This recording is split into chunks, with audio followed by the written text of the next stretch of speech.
Hola gente, bienvenidos a otro video. En este caso vamos a empezar a ver los modelos para datos de panel. Este tema se encuentra en los capítulos 13 y 14 del libro de Booldrich, ¿sí? Básicamente vamos a hacer una síntesis de Booldrich y también un poquito vamos a ver otro librito que es el de Cameron y Trivedi. El de Booldrich sí sería el capítulo 13 y 14, que arranca con combinación de cortes transversales en el tiempo, que no es lo mismo que datos de panel, y métodos simples para datos de panel.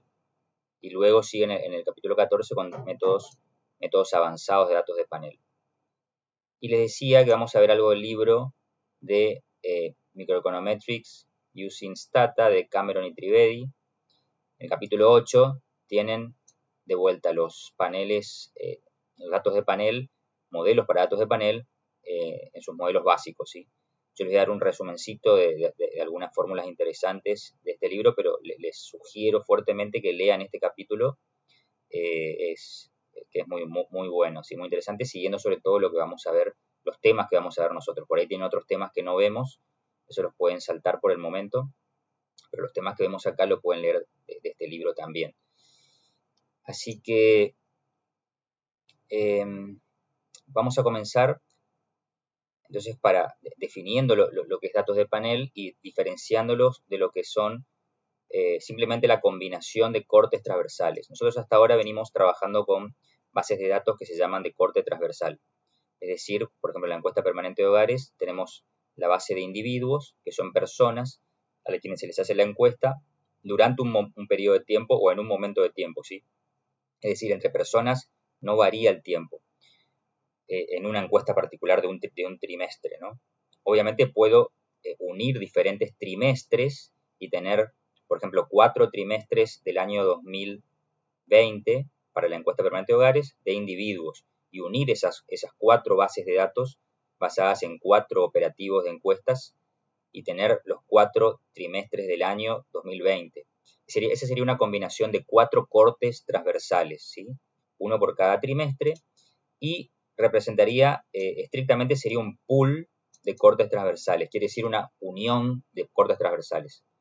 En el caso de la EPH es interesante porque algunos individuos se repiten entre trimestres, específicamente entre trimestres consecutivos, por ejemplo, primer trimestre y segundo trimestre del 2020, la mitad aproximadamente de los individuos se repiten, son los mismos encuestados.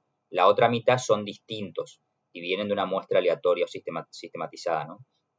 Una muestra compleja, pero no se repiten, digamos. Lo mismo pasa con trimestres de diferentes años, o sea, primer trimestre del 2021 contra primer trimestre del 2022, se vuelven a repetir el 50% de los datos. Entonces, eso es un pool. El pool podría ser que no se repita nadie, Eso sucede, por ejemplo, entre el primer trimestre de un año de la EPH y el tercer trimestre de la EPH. Si no me equivoco, ahí no se repite ninguna observación, ¿sí?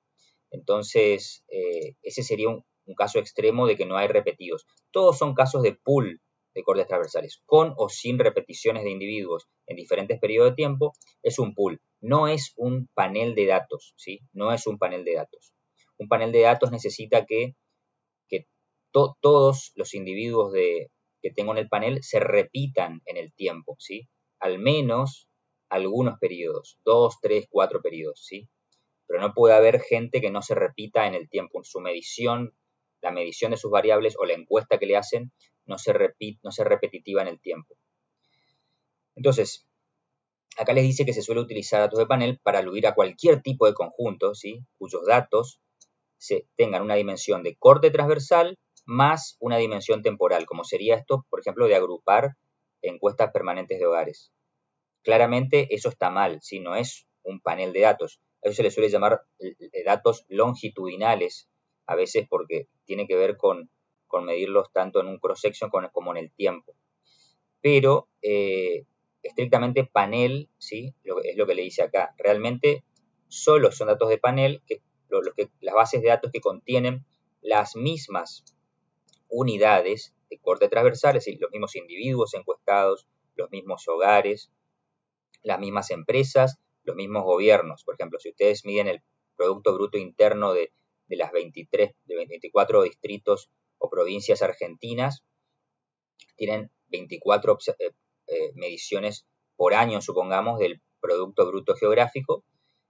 Entonces, si eso lo repiten varios años, tienen un panel de datos, porque son los 24 distritos de Argentina, siempre los mismos, donde Chaco, Corrientes, Formosa serían algunos de ellos, y mediciones respectivas de su Producto Bruto Geográfico. Entonces tendrían una variabilidad de cross-section entre provincias y una variabilidad de corte transversal, una variabilidad en el tiempo de diferentes años, ¿no? De medición del PBG. Entonces, eso sería un panel estrictamente, ¿no? De otra manera, entonces, si no se cumple con esa condición, sería un pool de cortes transversales. Pero ojo, acá hay que definir también o hacer una diferencia entre lo que es un panel de datos que se llama balanceado respecto de un panel desbalanceado. ¿Qué significa eso? Si yo tengo para cada individuo, por ejemplo, cada provincia, tengo su PBG, ¿no? Cada una de las 24 provincias tengo su PBG, pero algunas tengo desde el año 2000 hasta el año 2020 y otras tengo desde el año 2005 hasta el año 2020, es decir, tengo menos mediciones en algunas provincias que en otras. Bueno, eso es un panel desbalanceado, ¿sí? Porque algunos individuos, algunas provincias en este caso, no tienen menos observaciones en el tiempo que otras provincias, ¿sí? Algunos tienen 20 observaciones del 2000 al 2020 y otras tienen 15 observaciones del 2005 al 2020. Bueno, ese sería un panel desbalanceado. Para que sea balanceado, tendrían que ser todas, por ejemplo, del 2015 del 2005 al 2020, es decir, 15 años, todas la misma cantidad de periodos de tiempo, ¿sí? Bueno, entonces, el que sea balanceado o desbalanceado el panel puede tener sus consecuencias en la estimación de algunos métodos, ¿sí? Como veremos después. Bueno, ¿para qué nos serviría el pool de cortes transversales? ¿Sí? Más allá del datos de panel. Aunque no tenga un panel de datos, si tengo un pool, ¿me sirve para algo respecto a lo que venimos haciendo hasta ahora con solo un cross-section? Bueno, acá les dice que sí, que podrían combinar cortes transversales solo para ampliar el tamaño de la muestra, ¿sí? Claramente, si tienen un trimestre de la encuesta permanente de hogares de individuos, pueden añadirle otro trimestre para los cuales su variable de interés no cambie, ¿sí? Si no es una variable de ingreso, por ejemplo, si es más de educación o de fertilidad o de empleo, y entre esos trimestres no cambia mucho, pueden unir dos trimestres de la EPH, combinar cortes transversales para ampliar el tamaño de la muestra y tener una muestra más grande. Supongan que ustedes quieren trabajar con un grupo muy chiquito de mujeres con hijos que trabajan en algún sector de la economía. Bueno, eso en un solo trimestre puede ser muy pequeño el grupo, sobre todo si trabajan con un solo aglomerado en resistencia o resistencia y corrientes, por ejemplo.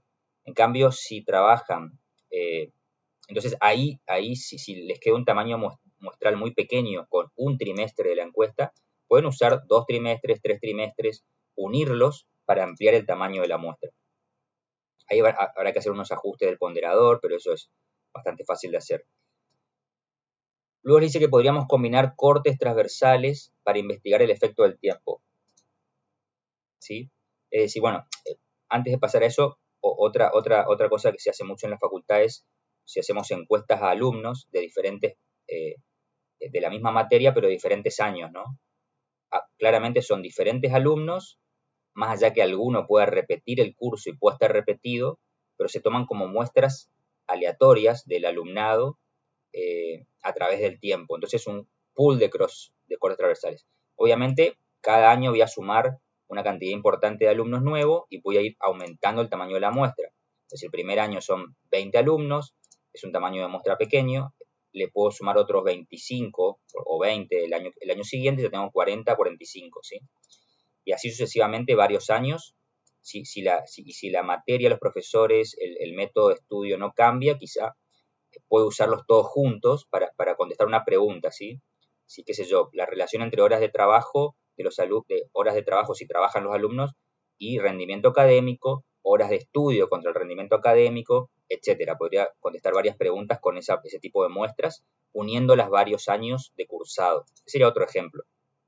Podríamos combinar entonces cortes transversales para investigar el efecto del tiempo. Esto sería interesante en el caso, por ejemplo, del PVG. El PVG podríamos ver cómo el efecto tiempo cambia, porque si tiene, por ejemplo, una tendencia, si existe una tendencia positiva o negativa del PVG en varios años, podríamos analizarlo con esta base de datos de panel. Sería una tendencia como sistemática para toda Argentina, una tendencia promedio para todas las provincias. Tendríamos todas las provincias midiendo su PVG a lo largo de 20 años y modelamos la tendencia, que ahí podría ser una tendencia lineal, como vimos en series de tiempo, o podría ser una variable binaria, una dummy, para cada año de tiempo. Si tenemos 20 años, tendríamos 19 binarias a incluir en el modelo y podríamos ver cada año si se diferencia respecto del año base o del año de referencia, ¿sí? Eso vamos a hacer un ejemplo de Wooldridge ahora, o mirar una base que se pueda hacer esa construcción de binarias. Entonces, podríamos simplemente unir cortes transversales de diferente periodo de tiempo para ver cómo cambian ciertas variables en el tiempo controlando por otras variables, ¿sí? Esa es la idea de hacer regresión múltiple con cualquier tipo de datos, ¿no? Controlar, ver el efecto de una variable, tiempo en este caso, controlando por otras. Podríamos combinar cortes transversales para investigar también si las relaciones entre variables cambian en el tiempo. Esto es lo más para mí interesante. Cuando tengo pool, por ejemplo, con la EPH, la encuesta permanente de hogares del INDEC, pueden combinar, por ejemplo, trimestres de diferentes años, de una década, por ejemplo, y ver cómo se comporta el retorno a la educación. Es decir, por cada nivel de educación formal completo, primaria completa, universitaria completa, secundaria completa, lo que fuese, si me interesa ver qué efecto tiene el nivel universitario en los salarios, por ejemplo, de tal sector, de la economía, etcétera, en tal aglomerado, lo que fuese, puedo hacer un pool y ver, yo podría medir ese retorno a la educación, que lo vimos en algún trabajo práctico, en un momento del tiempo, ¿sí? con una muestra. Pero está interesante ver cómo ese efecto de la educación universitaria sobre salarios evoluciona en el tiempo. No es lo mismo el efecto que puede tener una formación universitaria en la década del 80 o la década del 90 que en la década del 2010 o 2020, ¿no? Eso puede ir cambiando. O la educación secundaria o la primaria. ¿Sí? Es muy interesante. De hecho, la educación primaria y secundaria se nota un cambio fuerte en un trabajo de tesis lo puedo analizar y se nota que cambia mucho en Argentina. Entonces, eso sería, por ejemplo, ver cómo cambian en el tiempo relaciones entre variables.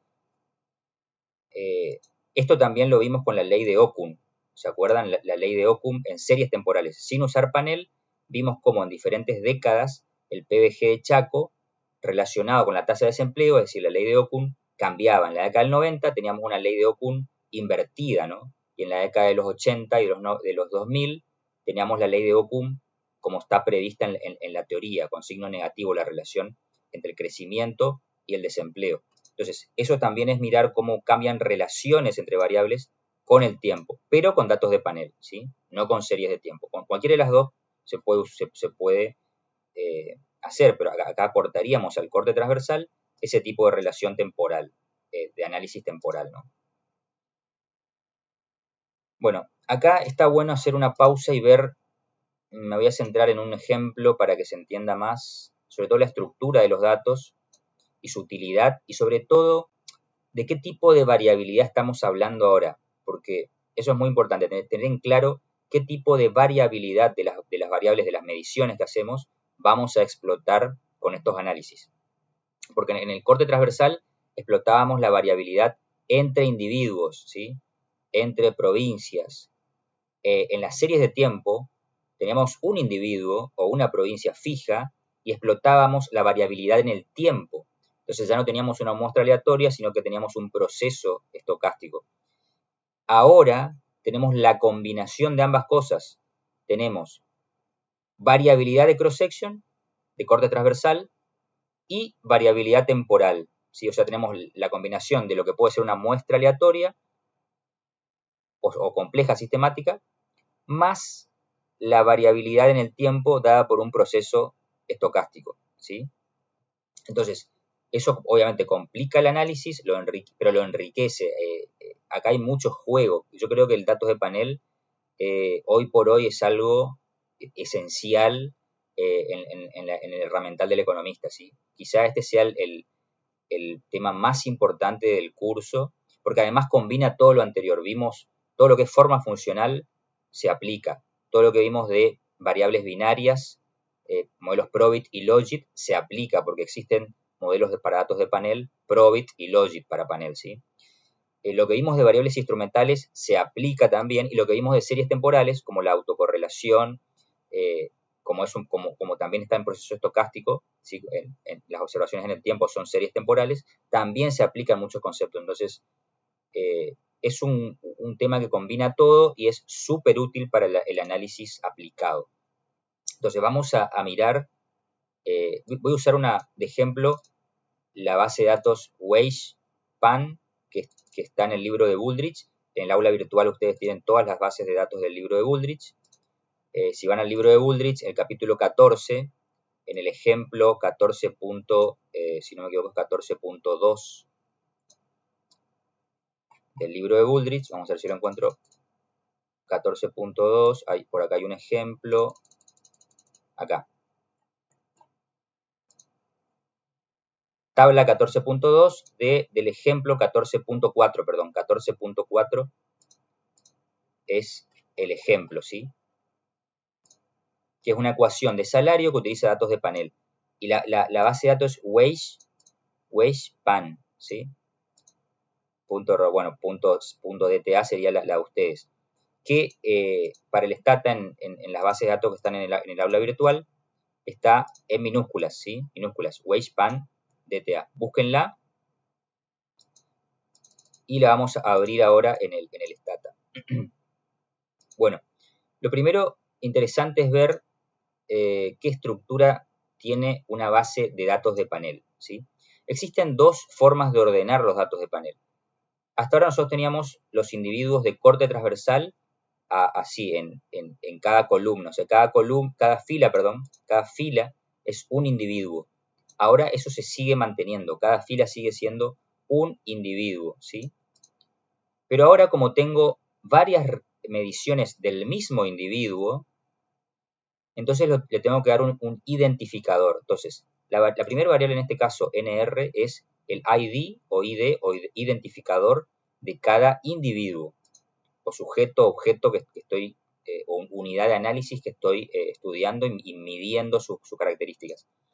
En este caso son individuos, trabajadores, en los que yo les mido el salario al año, ¿no? Acá tienen el año, en el que, por ejemplo, el individuo que yo le doy el ID 13, este es un indicador, todo esto son observaciones del mismo individuo, ¿sí? Un individuo con ID 13. Ven que tiene, cada fila tiene un año diferente, entre 1980 y 1987. Entonces, estas son mediciones del trabajador 13 para los 8 años, entre 1980 y 1987, y acá las diferentes variables. Acá es una variable binaria, si el trabajador pertenece a un sector agrícola. Esto es la raza del trabajador, si es blanco o negro, si es negro igual a 1, si no 0. Bueno, acá tiene otras variables. Ese se usa como medio de transporte el bus, el colectivo parece ser. Esto sería otro sector. Bueno, hay varias cosas que no vamos a usar. Esta sería la experiencia que sí vamos a usar. Ven que la experiencia varía de forma determinística. Por cada año que avanzo, la experiencia, como se mide en años de experiencia, avanza en una unidad, de 1 a 8 años de experiencia. O sea, esta persona arrancó en ese empleo en el año 1 y tiene 8 años de experiencia. Ven, la segunda persona que mido con el valor 17, con el ID 17, también tiene 8 años, arranca con una experiencia de 4 años y termina con una experiencia de 11 años, ¿sí? Ven cómo se va construyendo o cómo se registra datos de panel. Esta versión, así sigo, ¿no? Con el individuo 18, Con el individuo 45 no necesariamente tienen que tener el ID ordenado, podrían tenerlo o no. Esto puede ser una submuestra de otra muestra que tiene esto ordenado. Eso no hay problema. NR puede ser, esto es arbitrario, este puede ser 1, este puede ser 2, este puede ser 3, ¿sí? Se ve que esto viene de una muestra, o no está ordenado, pueden ordenarlo, a ver si queda de 1 en adelante, o viene de otra muestra, es una submuestra, por eso no está ordenado, ¿no? Tiene huecos, digamos, en la numeración. Bueno, son otras binarias, pero este es el formato long, el formato, voy a escribirlo acá, long, L-O-N-G, long, que es como la longitud, ¿no? Como formato longitudinal. Formato long, que se diferencia del formato wide. El formato wide. Ahora vamos a ver un poquito, pero el que realmente usamos en Stata va a ser el formato long, ¿sí? el que maneja Stata. O que vamos a usar en Stata. Este formato, en los que tenemos para cada individuo sus respectivos años y sus respectivas mediciones en cada año, ¿sí? Se llama long porque tengo así el tiempo a lo largo, ¿no? Tengo una variable de tiempo y está a lo largo. El formato wide es distinto porque tendría una única fila para el individuo 13, única fila, y acá tendría año 1, 1980, año 2, 1981, año 3, 1982, y así. Eso se llama el formato wide, ¿sí? Pero que no lo vamos a usar. Así que siéntense en el formato long.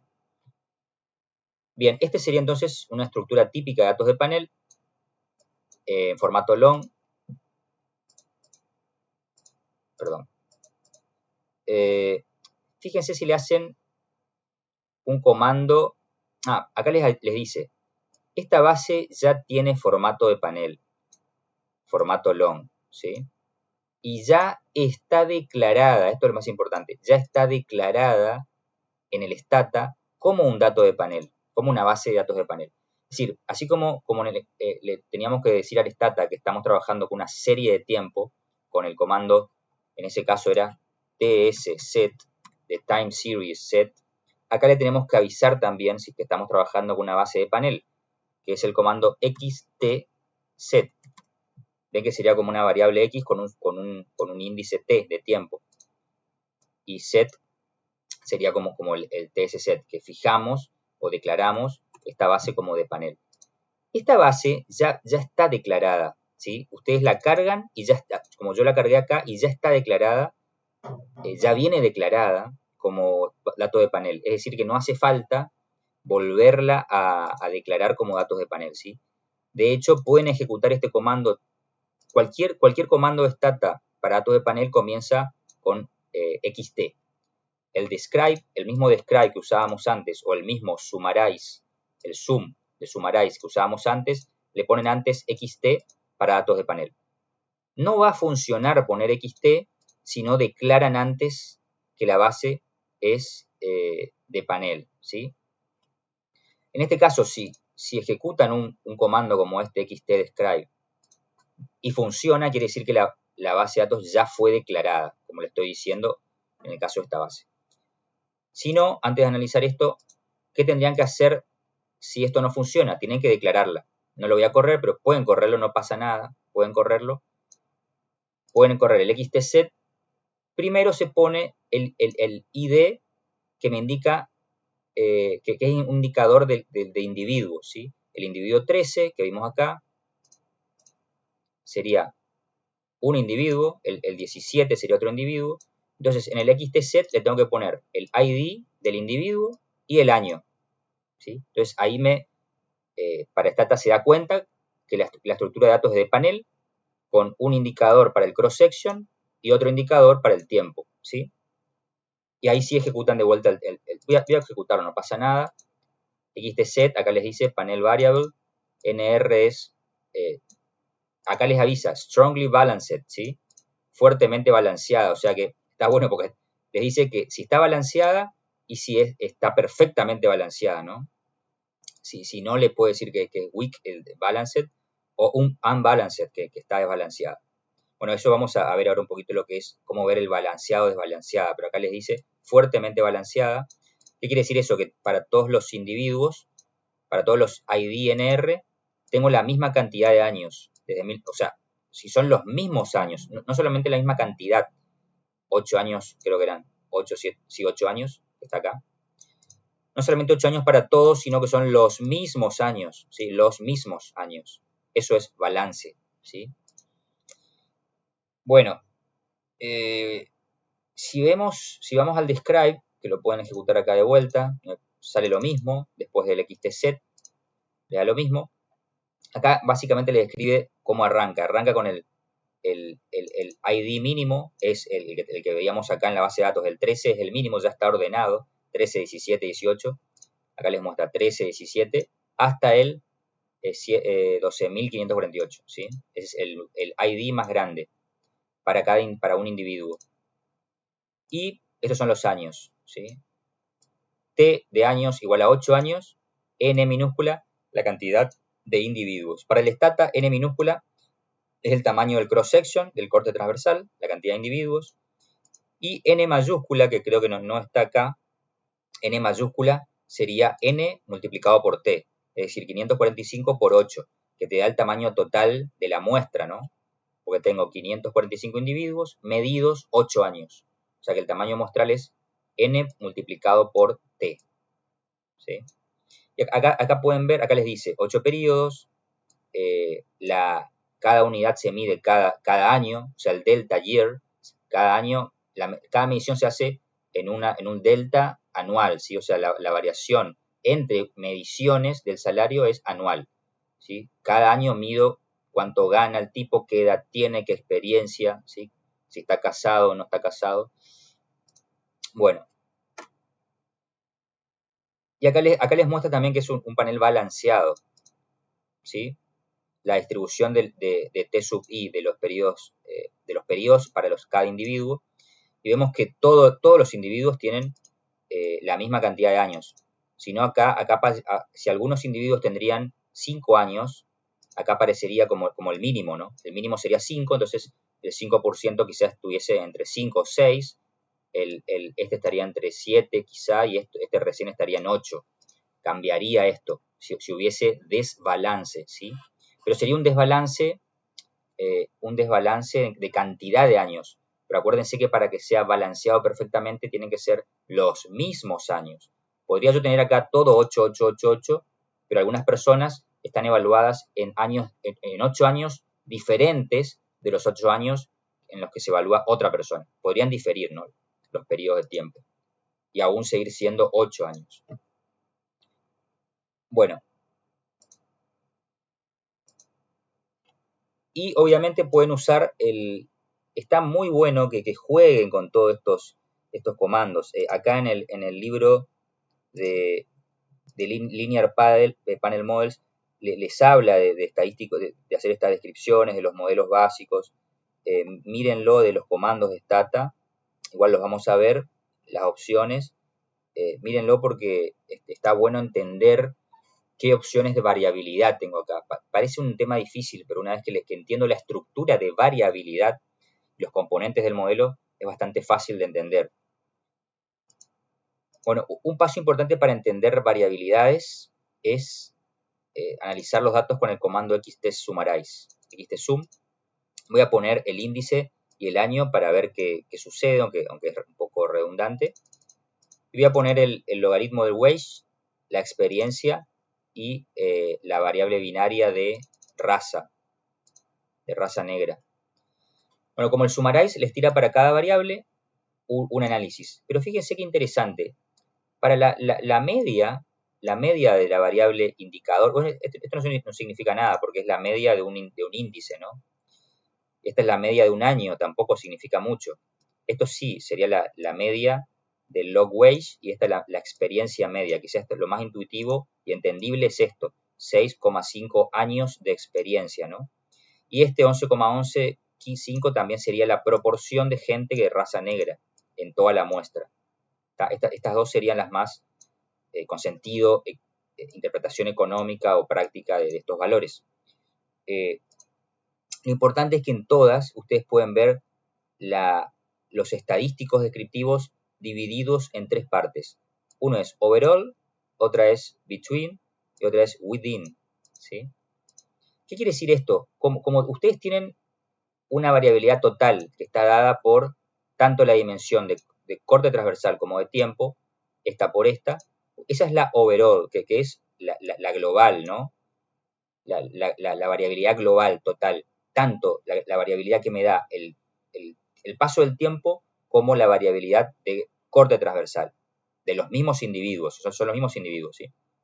Entonces, eso es fácil porque es simplemente aplicarle la esperanza a toda la muestra y me da la esperanza de esta variable, ¿sí?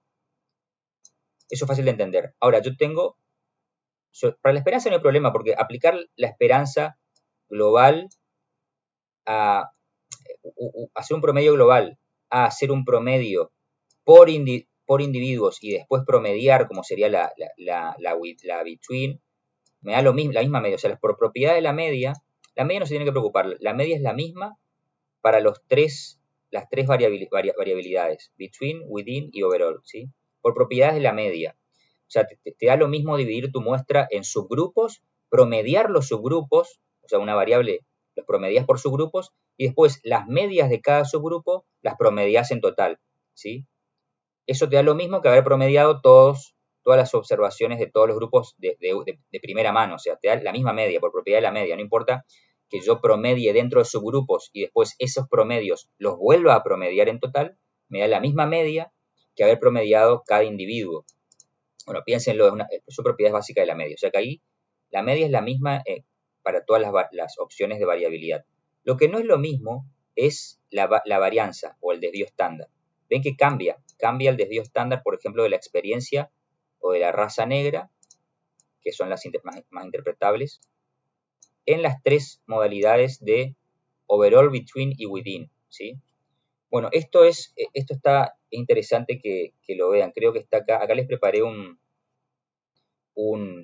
Word que les voy a pasar en el aula virtual, donde tienen formulitas útiles del libro de Cameron y Trivedi, ¿sí? De este modelo, de este libro. Unas formulitas importantes son estas justamente, las de la varianza, de las variabilidades within, between y overall, ¿sí? Ven que la varianza global, overall, que le llamo así, S cuadrado o de overall, es simplemente 1 dividido el total de observaciones, tanto en el tiempo como en el cross-section, n mayúscula, multiplicado por t menos 1. Acá en stata sería n minúscula, ¿no? N mayúscula sería la multiplicación esta. Bueno, para stata es n minúscula t menos 1 es acá porque siempre a n por t, que es el tamaño muestral total, para la varianza usamos una media, o sea, perdemos un grado de libertad, por eso es t menos 1. Entonces, este sería el n total de mi muestra, que en stata sería, para el panel sencillamente sería la cantidad de observaciones que tengo, que acá me da, ¿no? El n total. 4.360, que es n multiplicado por t. 545 por 8 me da 4.360. Entonces, n minúscula por t me da este n.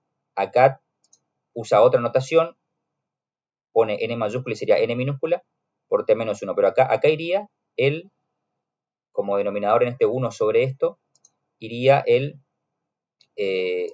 4.360, ¿sí? Menos 1.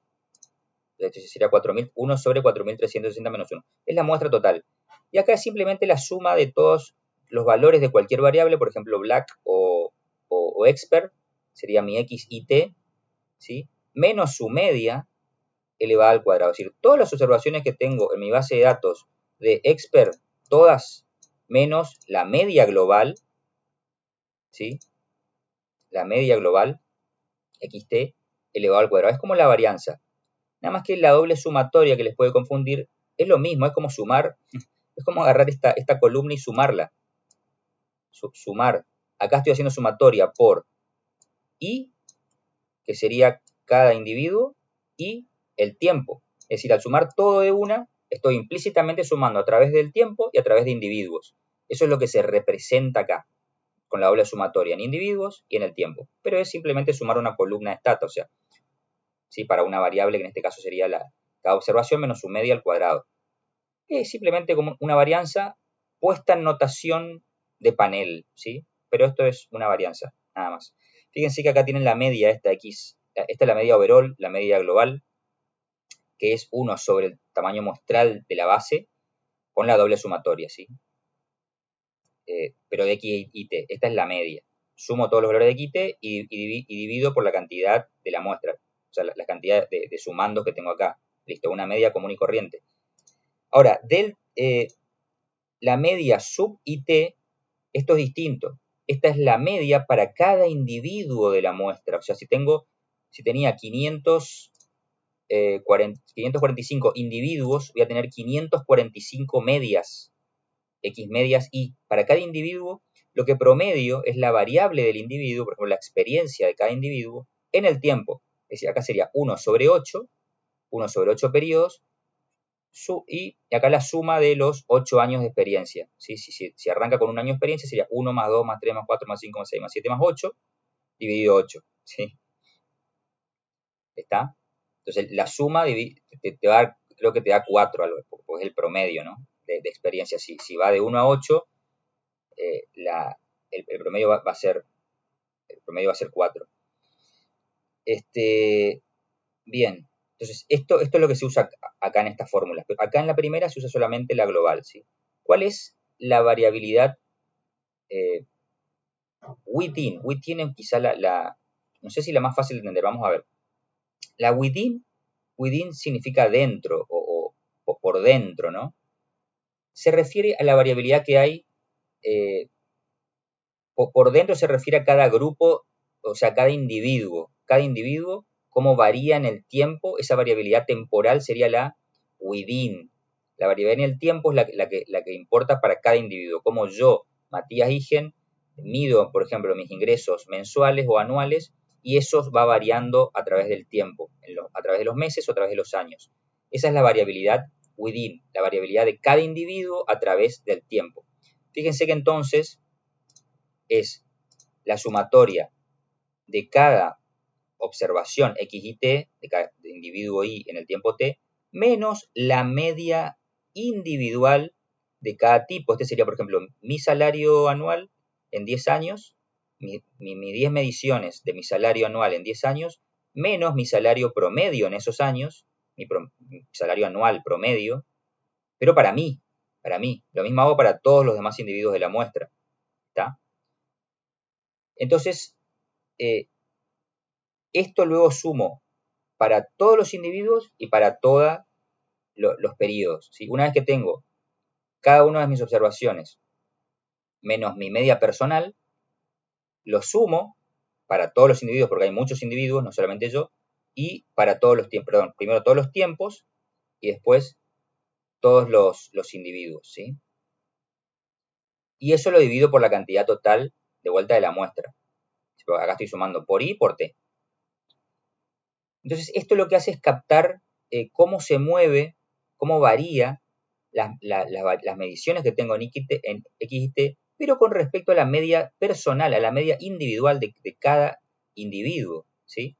No con respecto a la global, sino la variación que estoy promediando acá, elevada al cuadrado, es con respecto a la media individual. Entonces, es como la variabilidad que se da provocada por el paso del tiempo, ¿sí? Solamente para cada individuo, cómo varía su variable XT por el paso del tiempo respecto a la media temporal. Esta es la media en el tiempo, ¿sí? Acá la promedié, esta XY es promedio en el tiempo, T, sumatoria en T, para cada individuo. Entonces, ven que esto es la variabilidad que aporta el paso del tiempo, ¿sí? Ni más ni menos. Y la between es al contrario, nos olvidamos del tiempo y vemos la variabilidad que aporta el corte transversal. El corte transversal, es decir, cuánto varío yo en salario contra los otros integrantes de la muestra, ¿sí? Cómo varía el individuo yésimo en su X y T contra el resto. En realidad, ¿qué problema tenemos? Que para cada individuo tenemos 8 observaciones en este ejemplo, ¿sí? 8. O tenemos T periodos de T observaciones acá. Para cada I tenemos T observaciones. Entonces tengo que promediar eso. Para cada individuo tengo que usar entonces XI media. Es decir, promedio para cada individuo. Entonces, ¿qué hago ahí? Elimino la variabilidad temporal dentro de cada individuo. Me quedo con la media de cada individuo, ¿sí? En esos 8 periodos. ¿Qué es esto? Ven que la between variance es la media individual menos la media global. Es decir, es la variabilidad que me dan los individuos una vez neteado o eliminado la variabilidad del tiempo dentro de cada individuo, ¿sí? Me queda la variabilidad entre individuos. Es decir, en promedio cuánto gano yo contra lo que ganan todos los demás, ¿sí? Lo mismo, lo que gana mi vecino, mi pariente, contra todos los demás. Lo que gana en promedio en los 8 años, ¿no? Contra lo que ganaron en promedio en los 8 años todo el resto. ¿Se entiende? Entonces, esto está bueno porque solamente me netea el tiempo, la variabilidad en el tiempo, y solo explota la variabilidad del cross-section. Pero una variabilidad promedio, no la variabilidad de cross-section del primer año, ni del segundo año, ni del tercer año, no. La promedio, la de los 8 años, promediada individualmente, menos el promedio global, ¿sí? De todos los individuos y todos los años. Bueno, esto sería lo más parecido a lo que me aportaría agrandar la muestra solo para agrandar mi tamaño muestral, ¿no? Porque básicamente estoy explotando la variabilidad de cross-section, pero agregué, por ejemplo, 2 EPH para tener 2 años, pero después promedio el ingreso de los 2 años de la EPH. ¿Sí? Promedio los dos y me quedo en definitiva con un solo dato, digamos, en vez de 2. O sea, sería como para tener más información, pero digamos, no me aporta demasiado agrandar ahí en ese caso la muestra. Bueno, entonces, espero que con esto se entienda este XT-Sum, cuya media es la misma siempre, pero difieren las variabilidades. Y algo importante acá es que hay variables que no cambian en el tiempo. Las variables como black, como la raza, que no cambian el tiempo, no tienen variabilidad within. Obviamente, si no cambian el tiempo, entonces la variabilidad within que se da para cada individuo sería el cambio en cada individuo a través del tiempo. Si el que es negro de nacimiento ya siempre es negro, entonces no varía, un individuo no varía en el tiempo su raza. Entonces la variabilidad es 0, ¿sí? Entonces las variables que no cambian en el tiempo tienen variabilidad within 0. ¿Está? Acá tienen un caso de variable que tiene la between 0, que es año, ¿sí? Año. ¿Por qué pasa esto? Esto pasa porque, digamos, la media de años para todos los individuos es la misma, ¿sí?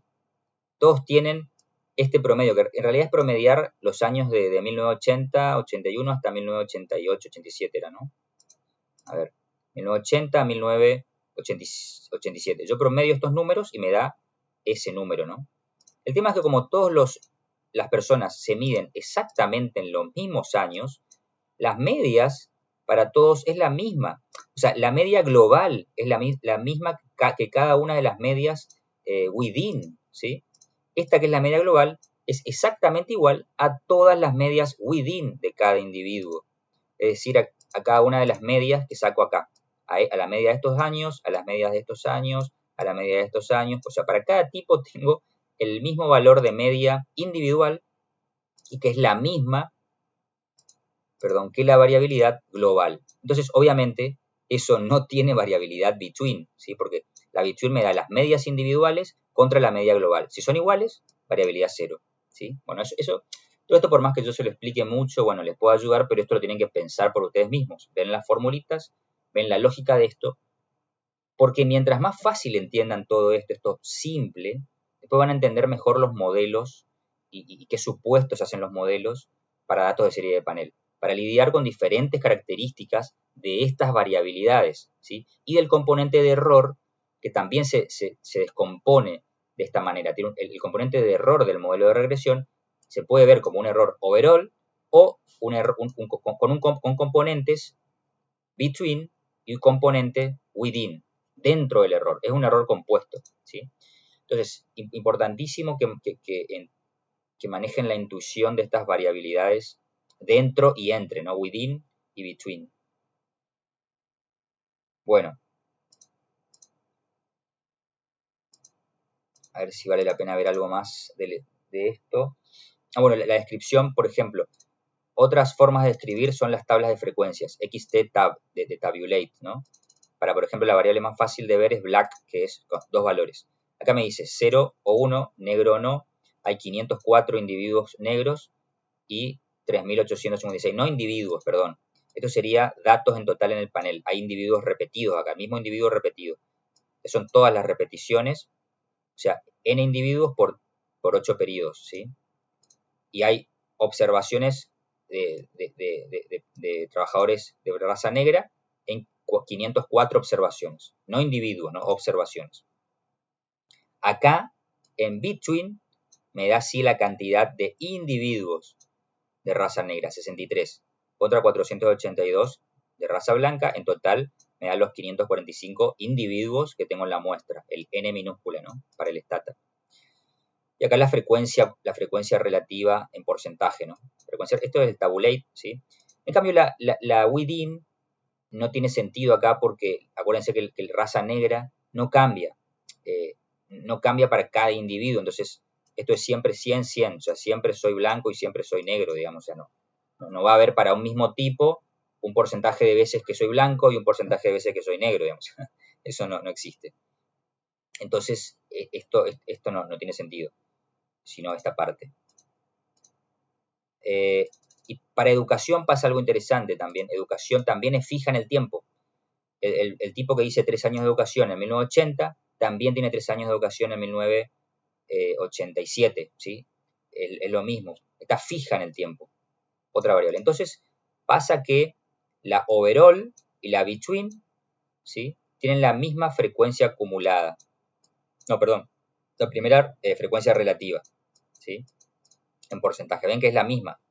Esto tiene que ver porque tanto la variabilidad within como la overall, digamos, es la misma media.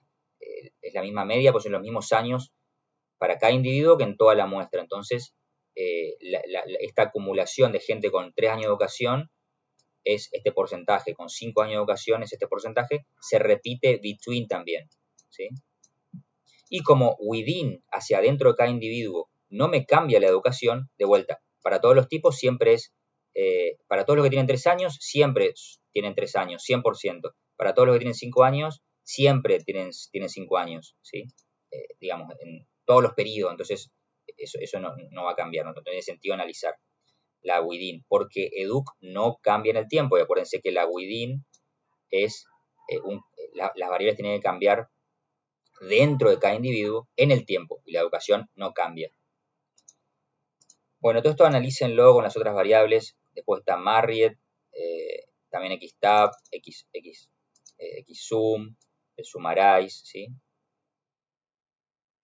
A ver Marriott. Bueno, Marriott es interesante porque sí un individuo puede casarse a lo largo del tiempo. O sea, arranca como soltero y durante los años de medición cambia a casado, ¿sí? O sea que esta sí tiene la overall, la between y la within, ¿sí? Tiene el tab y también él tiene el summarize para todos los casos con sentido, ¿no? Esta sí. Acá en el summarize tienen que tener un poco de cuidado porque para el overall es fácil, le da el mínimo de la variable dummy, la variable binaria Marriott, que es 0,1. Para el between también 0,1 porque, digamos, para cada individuo o es casado o es soltero. Entonces la between también, pero la within no les da 0,1 porque ¿qué pasa? Un individuo a lo largo del tiempo puede pasar de casado a soltero, ¿sí? De soltero a casado, ¿sí? No sé el caso divorciado cómo lo miden, si 0 o 1, calculo que es 0. Esto debe ser si está married, sería si convive o algo así, tendría sentido para el análisis, ¿no? Pero esto es así, no es 0 y 1, porque se producen, básicamente lo que ustedes tienen que leer acá es que se producen cambios de soltero a casado para un mismo individuo a lo largo del tiempo, ¿sí? Los valores son un poco raros porque acá le ven el valor medio. Esto por una cuestión técnica se, eh, se calcula la variabilidad within del mínimo y el máximo se calcula de una forma distinta. Es como el mínimo global menos el mínimo de la media between, ¿sí? Que es algo positivo. Entonces, por eso 0 menos algo positivo te da negativo. O sea, vean el libro de Cameron y Trivedi cómo se calcula eso, tiene un sentido, pero no vamos a entrar en ese detalle ahora. Pero mírenlo las formulitas. En algún lado de Cameron y Trivedi les da cómo se calculan estos mínimos y por qué a veces te dan negativos en ese caso. Después por la construcción. Es como al restar el mínimo global con el mínimo between y sumarle el mínimo, la media global, pasan estas cosas. ¿Qué más?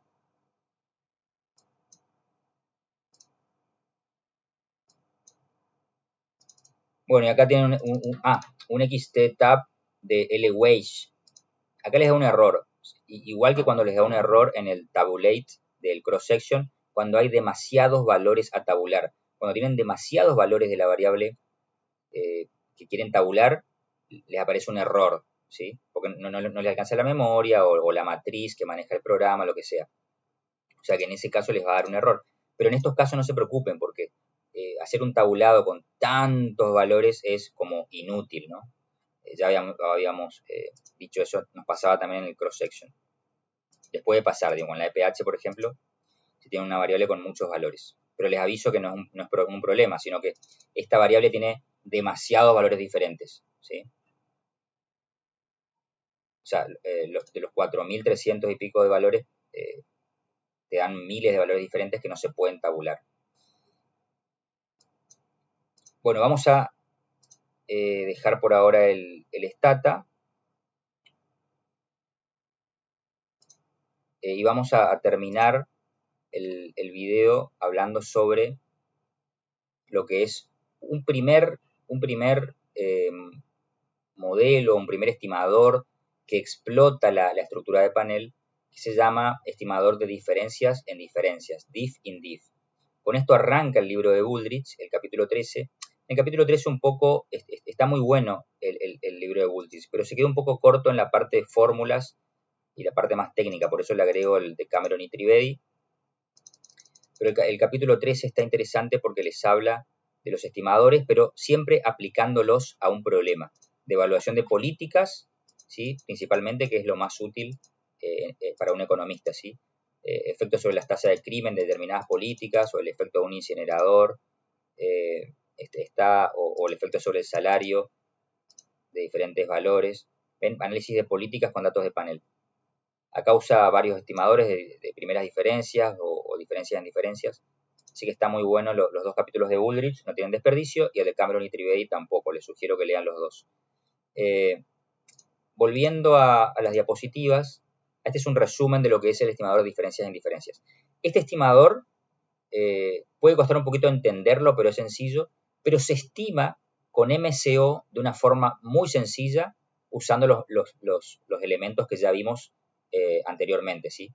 Regresión con una variable binaria, una variable continua de tiempo y una interacción, ¿sí? O sea que eso es todo. Para hacer un paralelo a lo que vimos antes de esta situación, pueden mirar las diapositivas que vimos que eran de causalidad y endogeneidad, en donde simulamos o hablamos de experimentos, ¿sí? Hablamos de experimentos y de diseñar experimentos, porque el diff in diff lo que hace es explotar, por ejemplo, lo que se llaman experimentos naturales, ¿sí? No diseñar un experimento como acá teníamos el diseño de un experimento, donde simplemente teníamos un grupo de tratamiento y un grupo de control. Al grupo de tratamiento le damos el tratamiento del cual queremos medir su efecto. En medicina se usa mucho esto. En economía también se hacen experimentos. A este grupo le damos el crédito, por ejemplo, subsidiado. A este grupo no le damos el crédito o no le damos subsidiado, ¿sí? Los grupos son elegidos aleatoriamente. Y luego entonces, después de un tiempo, mido el efecto de ese tratamiento en los dos grupos y simplemente hago la diferencia de de medias de los dos grupos. Si tengo 500 alumnos acá, 500 alumnos acá, acá le daba beca, a unos le daba beca, a otros no le daba beca, y después medía el rendimiento académico. Entonces, el promedio del rendimiento académico para los 500 alumnos con beca, del grupo de tratamiento, menos el promedio del rendimiento de los 500 alumnos sin beca, grupo de control, le resto y veo si esto es positivo, la beca tiene un efecto positivo, ¿sí? Si es 0, no tiene efecto la beca. Bueno, esto es súper fácil, son dos grupos con una medición, con 4 mediciones, ¿sí? 4 mediciones, de alguna manera. Bueno, en realidad 2 mediciones, porque acá mido en teoría la performance de un grupo contra otro grupo. Pero supóngase que yo esta variable i de performance de los chicos, tengo que verla sobre una relativo a cómo les iba antes a estos mismos chicos sin beca. Porque este grupo de tratamiento a los cuales le di beca y después mido su performance, yo puedo tener mediciones de cómo les iba antes de las becas. O sea que para este grupo tengo mediciones antes del tratamiento y después del tratamiento. Eso en realidad es lo más útil para hacer esta medición. Porque medir solo después del tratamiento a uno y después del tratamiento de otro, vos ves una diferencia, pero no sabés si estos mejoraron respecto del pasado y si estos quedaron iguales respecto del pasado. Podrían haber mejorado o empeorado. Esto también. Entonces, de alguna manera, el diff-in-diff lo que hace es complejizar un poquito este experimento sencillo y usar datos no experimentales, ¿sí? Eso es lo bueno, no es que diseñamos un experimento. Pero vean que repasen este ejemplito muy sencillo de experimento y vean que si tenemos mediciones previas y posteriores al tratamiento, pre y post tratamiento de este grupo y de este grupo al cual a uno le damos beca y a otro no le damos beca, podemos ver cómo variaron estos en el tiempo, este grupo de tratamiento variaron en el tiempo con beca respecto a sin beca, ¿sí? Y cómo variaron en el tiempo estos que nunca tuvieron beca, es decir, cómo les fue en el futuro, en el mismo momento de estos que tuvieron beca, respecto al pasado, cuando estos no tenían beca, ¿se entiende? Entonces, para los dos grupos, tengo dos mediciones en el tiempo, antes de que haya asignado beca al grupo de control y después de que haya asignado beca al grupo de control. Eso es lo mismo que hace este método diff-in-diff, diferencias en diferencias, ¿sí? Supongamos un experimento que asigna individuos a dos grupos, uno de control y otro de tratamiento, ¿sí? Lo que decíamos recién. Podríamos simplemente comparar el cambio en resultados entre los dos grupos a fin de estimar el efecto del tratamiento, ¿sí? Es lo que le decía recién. Vemos cómo el grupo al que le doy el tratamiento cambia en el tiempo, pre y post tratamiento, y lo comparo en cómo cambió el rendimiento o el resultado del grupo sin tratamiento, pero también cómo cambió previo y post temporalmente a cuando asigné el tratamiento, que a ellos no le di, pero tiene que ser el mismo momento temporal en que me di el otro grupo, pre y post tratamiento, ¿sí? Mido también el de control. Entonces tengo, para los periodos T1 y T2, tengo dos periodos y dos grupos, grupo A de control, grupo B de tratamiento. Entonces, el estimador de diff-in-diff sería cómo la resta, digamos, de cómo le fue. Esta no es la más intuitiva, pero yo podría restar cómo le fue al grupo de tratamiento, el grupo B, que yo le di la beca en el otro caso, menos el grupo de control, en el mismo periodo posterior al tratamiento, ¿sí? O sea, estos son post-tratamiento, la resta entre cómo le fue a los chicos con beca, menos los chicos sin beca, ¿sí? Post-tratamiento. Pero también a esa diferencia le tengo que restar a su vez esta resta que es cómo le fue a los previo al tratamiento, al grupo que al final le di la beca, o sea, el grupo de tratamiento, menos cómo le había ido antes del tratamiento a los chicos al que no les di la beca, ¿sí? Entonces acá estoy viendo una diferencia entre los dos grupos previo a dar la beca y acá una diferencia entre los grupos posterior a dar la beca. ¿Para qué está bueno esto? Porque yo ya antes de dar la beca, yo podría haber tenido ya una diferencia a favor o en contra de uno de los dos grupos de control de tratamiento, porque pueden ser diferentes, por más que sea aleatorio lo que yo estoy asignando, que en este caso no lo es. Lo principal de hacer esto acá es porque este diff-in-diff se aplica a un experimento, pero que es natural, o sea, que no es diseñado, entonces no necesariamente es aleatoria la asignación. Entonces yo tengo un grupo de tratamiento y un grupo de control, restada su variable de performance antes del tratamiento, ¿sí? Para ver si antes del tratamiento, antes de que yo intervenga, antes de que yo aplique mi política, antes que haya sucedido el evento, si había alguna diferencia a favor o en contra de uno de los dos grupos, ¿sí? En particular a favor del que le voy a tratar hacer el tratamiento después. Y después sí, una vez que hago el tratamiento, vuelvo a medir la diferencia entre los dos grupos, posterior al tratamiento. Entonces, sí, estoy de alguna manera controlando porque anteriormente haya habido alguna diferencia a favor o en contra. Así lo pueden ver, ¿sí? Pero estoy viendo básicamente cómo es la diferencia entre los dos grupos post-tratamiento respecto a la diferencia entre los dos grupos pre-tratamiento, ¿sí?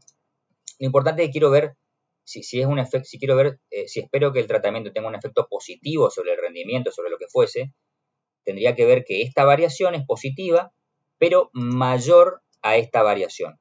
¿Sí? Esta variación puede ser positiva o negativa, ¿sí?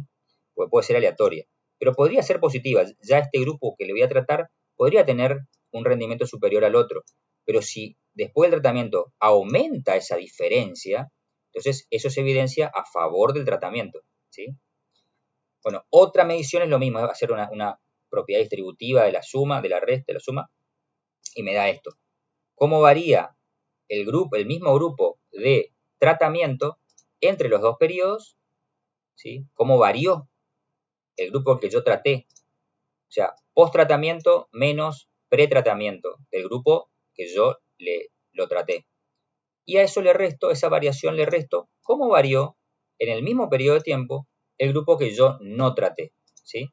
Entonces, si el grupo tratado varió más que el grupo no tratado en el mismo lapso de tiempo, entonces, si varió más con el tratamiento, puedo decir que el tratamiento tuvo efecto positivo o efecto negativo, si varió menos, ¿no? Bueno, esa es la filosofía detrás del test. Pero yo, ¿cómo hago con datos para ejecutar esto? Muy fácil.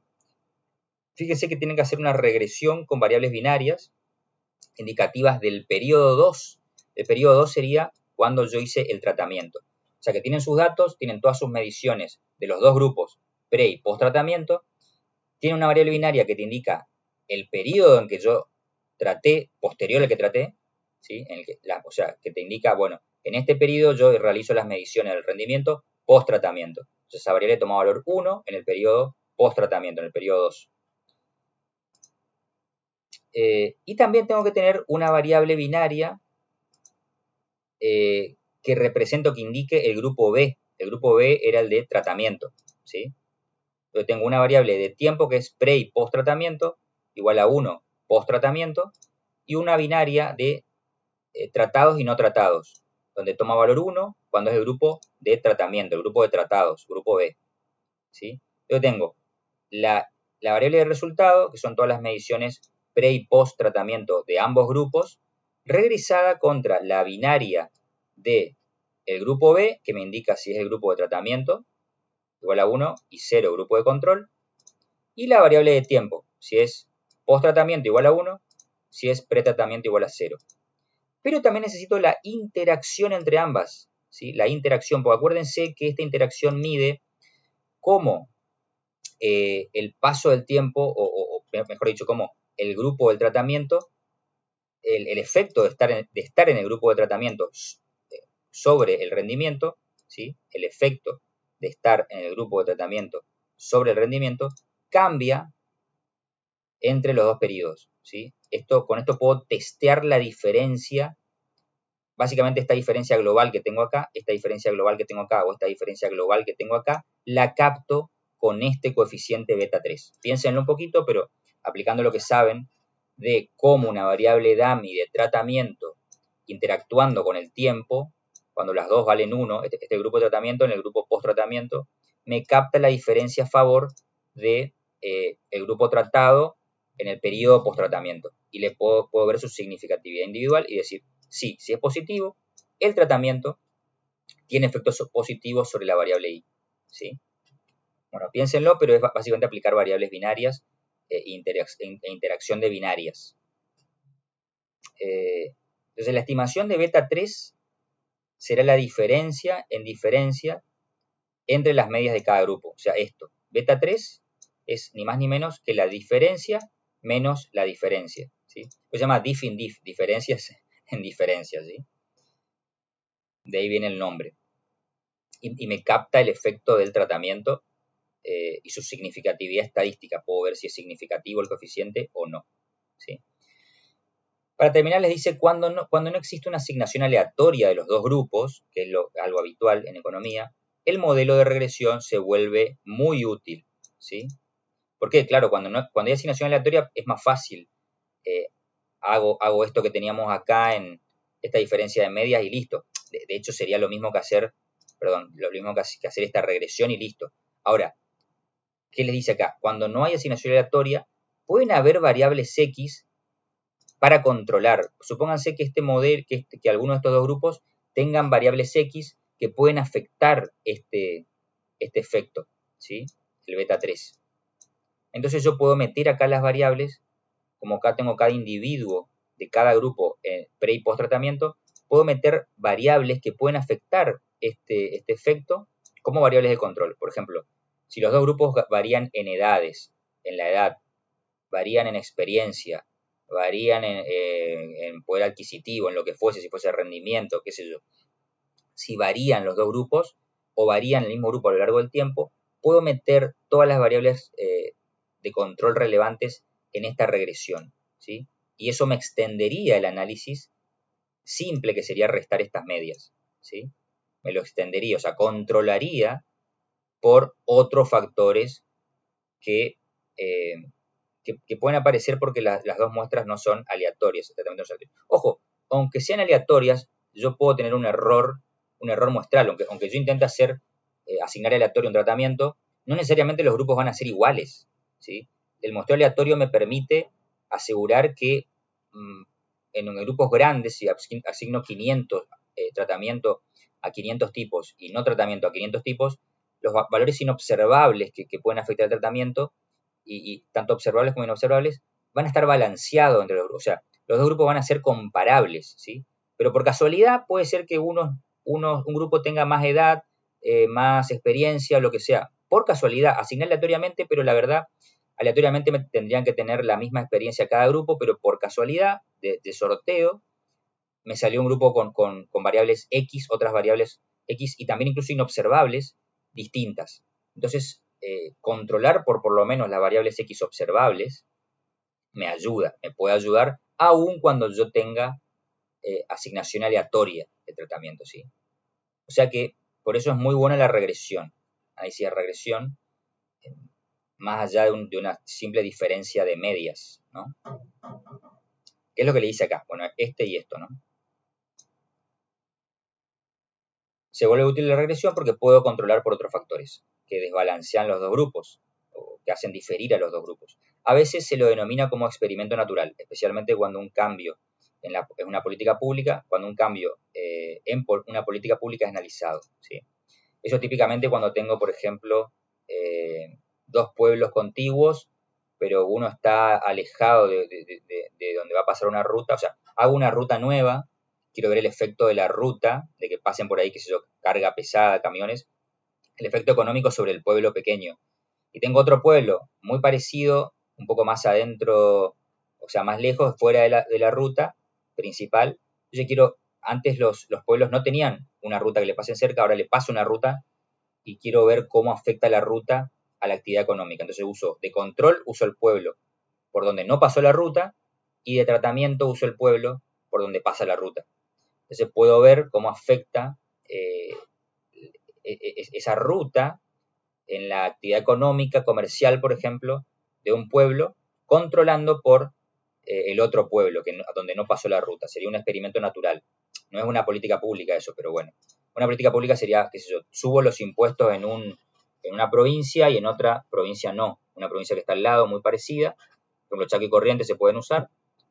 Cambio, tiene una política similar en algo, pero en una provincia hago un cambio de política y en la otra no. Bueno, cosas así se pueden usar serían como experimentos naturales, ¿no? Pero bien, claramente las dos provincias no necesariamente son iguales en todo, hay diferencias, por eso puedo usar el análisis de regresión y controlar por diferencias de otras variables entre provincias. Por ejemplo, si esto es cómo afecta la recaudación de un impuesto, que es muy parecido entre provincias, pero en una le hago una reforma.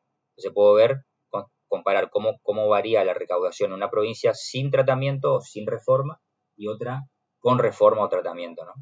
Y controlando otras variables que pueden afectar el resultado de la recaudación y que pueden variar entre provincias. Bueno, ese sería un experimento natural, ¿sí? Bueno, esto vamos a dejarlo para después, o sea que lo dejamos acá en diff in diff y seguimos en el próximo video.